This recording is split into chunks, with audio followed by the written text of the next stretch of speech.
H D ಕೋಟೆ ತಾಲೂಕಿನ ಭಾಳಷ್ಟು ಜನ ಬೆಂಗಳೂರಲ್ಲಿ ಸೆಟ್ಲ್ ಆಗಿರ್ತಕ್ಕಂಥವ್ರು, ಭಾಳಷ್ಟು ಸಾವಿರಾರು ಜನ ಇರ್ತಕ್ಕಂಥದ್ದು ಕೂಡ ನಾವು ನೋಡಿದ್ದೇವೆ.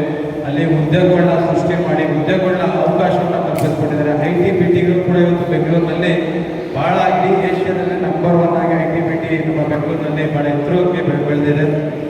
ಇಷ್ಟೆಲ್ಲ ಈ ಒಂದು ಸಮುದಾಯಕ್ಕೆ ನಾಡಪ್ರಭು ಕೆಂಪೇಗೌಡರು ಒಂದು ಸಮಾಜಕ್ಕೆ ಕೊಟ್ಟಂಥ ಅನೇಕ ಕೊಡುಗೆಗಳನ್ನ ಇವತ್ತು ಕೊಟ್ಟಿದ್ದಾರೆ. ಕೆರೆ ಕಟ್ಟೆಗಳನ್ನ ನೀರು ತುಂಬಿಸ್ತಕ್ಕಂಥ ಕೆಲಸವನ್ನು ಅಂಥ ಕಾಲದಲ್ಲಿ ಕೆಂಪೇಗೌಡರು ಮಾಡಿರ್ತಕ್ಕಂಥದ್ದು, ಪರಿಸರ ಪ್ರೇಮಿಯಾಗಿರ್ತಕ್ಕಂಥದ್ದು, ಪ್ರಕೃತಿಗೆ ಅವರು ಯಾವತ್ತೂ ಕೂಡ ಕೈ ಮುಗಿದ ಕೆಲಸವನ್ನು ಮಾಡ್ತಕ್ಕಂಥದ್ದು, ಅನೇಕ ಕೆಲಸ ಕಾರ್ಯಗಳನ್ನ ನಾಡಪ್ರಭು ಕೆಂಪೇಗೌಡರು ಮಾಡಿರ್ತಕ್ಕಂಥ ಇತಿಹಾಸ ಅಂತಕ್ಕಂಥದ್ದು. ದೇವಾಲಯಗಳನ್ನು ಇವರು ನಿರ್ಮಾಣ ಮಾಡ್ತಾರೆ.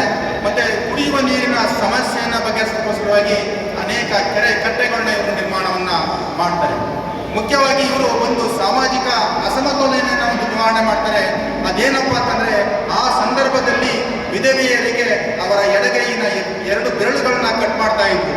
ಅದೊಂದು ಸಾಮಾಜಿಕ ಹೀನೆಯ ಕರ್ತ.